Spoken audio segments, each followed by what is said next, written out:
Zdravím vás gamery, vážení diváci, vítajte v ďalšej reakcii a teraz na Outer Worlds 2, teda taký iný Fallout, keď to tak zjednoduším, lebo to robí Obsidian, ktorý robil Fallout New Vegas, potom robili úžasné Outer Worlds 1, čo vyšlo v úžasnom čase, Fallout 76, keď to bola totálna zlá hra. A bola to super hra, podľa mňa super záležitosť, je dobré DLCčka, hral som to na kanále, ale DLCčka nie. Každopádne, prvý gameplay trailer. Poďme sa pozrieť, čo sa zase deje. Halcyone, myslím, že to bolo. A vo vesmíre, samozrejme. From the studio that brought you Star Wars Knights of the Old Republic Part 2. Vynikajúca hra. Neverwinter Nights Part 2. Nehral som, ale vraj super hra. And Fallout 3 Part 2. New Vegas. To je dobré. Comes a completely original. Vyzerá to ako Outer Worlds. Vyzerá to prostredie. Like all good sequels, we've included everything that should have been in the first game. More action. More weapons. And more graphics. To je fair. Get ready for an adventure that took 3 times longer to make, but will almost certainly be 2 times bigger. Baby, baby, baby, you ain't seen nothing yet. Baby, you just ain't seen nothing yet. It's something that you never gonna forget. Baby, you just ain't seen nothing yet. Je to proste Falloutik. In 2025. To boli nejaké pijavice. Welcome back to the future. Try not to break it again. Ale no. The Outer Worlds 2. I'm not interested in hiring any more idiots. I'm looking for people of tact and vision and perspicacity. Koho? Čoho? No jasné, je to Xbox, takže Game Pass. No ja to stále radšej vlastním na Steame. Radšej vlastniť licenciu. Každopádne, akože nadúpané intro, nehovoria nič o príbehu. A no, ako je ten svet, jednoznačne vyzerá ako Outer Worlds. Vyzerá to na tradičný humor, čo bol Outer Worlds, trošku sa pochválili. Páči sa mi, že povedali aj to Fallout New Vegas, že sa nebali to povedať, lebo to urobili. Krásne prostredie. Toto vyzerá krásne. Asi som to... Hej, je z toho cítiť Outer Worlds. Otázka moja je, čo sa deje príbehovo.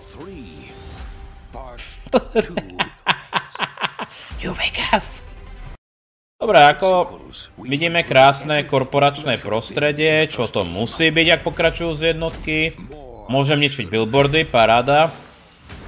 To, že viac akcie to ma nezaujíma, dúfam, že to je ako Fallout New Vegas a predchádzajúca hra, že môžete ukázať. Toto asi je vytvorenie postavy niečo takéto, že? Alebo niečo hlavné pre príbeh. Ako je šialené zbranie, prečo nie, to neviem čo bolo, to vyzerá strašne cool. Kde je ozaj tá jedna vec? Dobrá hudba do toho. Raketomet, veľká potvora, kde to je? Čo to bolo, také rozstavenie? Nie, ale počkaj, tu jedna zbraň, čo ma zaujíma. Dobre, 2000... Toto. To sú nejaké pijavice. Vlastne už titulky môžem dať preč, že? Dobre. Dvojhlavňovka brokovnica, ktorá mrazí. Typické. Toto vyzerá, že to bude naša loď, podľa toho, čo vidíme, ak mám usudzovať.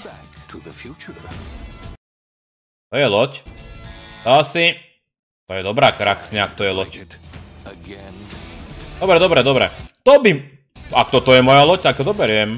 Akože Outer Worlds 2 určite. Toto ide do môjho... Ako to povedať? Do môjho súdka humoru. Opane, poďme ešte na Steam stránku. No dobre, tak čo tu máme? Je to sequel, je to teda určite sequel. Udalosti jednotky nastali, čo je dobré. Toto je všetko sa zdá z traileru. Ale mňa zaujíma, o čom to je. Čas vyčistiť svoj kalendár, pripravte sa na dobrústvo s novou posádkou, novými zbraňami, novými nepriateľmi v novej kolónii. Takže sme úplne v inom prostredí, nebude to Halcyon. Možno budeme počuť, čo sa tam stalo, ale nevieme, čo je koniec kanonicky a všetko. Takže, ako trúfali a väčšinou dobre vypadajúci agent zemského direktorátu. Takže my sme priamo zo zeme ako v jednotke, ale ideme tam nejakým cieľom. Musíte odhaliť zdroj z ničiacich trhlín, ktoré ohrozujú celé ľudstvo. Tvoje vyšetrovanie vedie do Arkádie. Domová Skip Drive Technology, takže v podstate Hyperpon. Takže počkaj, Skip Drive. Nie, to sme mali v jednotke, ale na dlhé vzdialenosti to nemáme. Chápem, to je teda podsvetelná rýchlosť možno nejaká.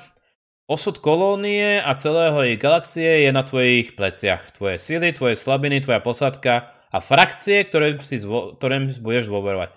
Takže sú tu frakcie, dobre, nová oblasť. Frakcie bojujú vo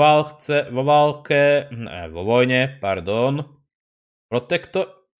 Protektorát, samozvaný benevolentný vládca, je vyzývaný rebéliou ich náboženského rádu a korporátnou inváziou. No jasné, korporácia. Dobre, takže vyzerá to, že ako tradičný prípad, čo sme mali aj v jednotke, len oveľa rozšírené, dúfam. Váš veliteľ, vaša cesta. Postavte si charakter so svojimi schopnosťami, blablabla, teda Fallout štýl, paráda, to je vynikajúce. Kolónia bude reagovať na vaše pohyby, snáď, lebo to mám veľmi rád. Budete si tvoriť vlastný narratív. Či už budete, učeň diplomácie, stratég, alebo križiak pre chaos. Takže môžete robiť totálne tú vylomeninu, že všetko vystrieľate. Áno, môžete byť sprostí. To som videl, to je úžasný prechod tej hry. Ja som na to nehral. Môžete byť totálny idiot, že čo chcete za odmenu? Zmrzlina, niečo také. Super. A môžeme mať kompanionov. Dobre, je to aj romans? Ja by som bol rád aj za romans. Ale akože vynikajúce, táto hra myslím si, že nebude určite zlá. Buď neprekoná jednotku, alebo bude porovnateľne dobrý zážitok, si myslím. Obsidianu verím, oni to vedia, ale radšej to stlmíme, uvidíme, každopádne.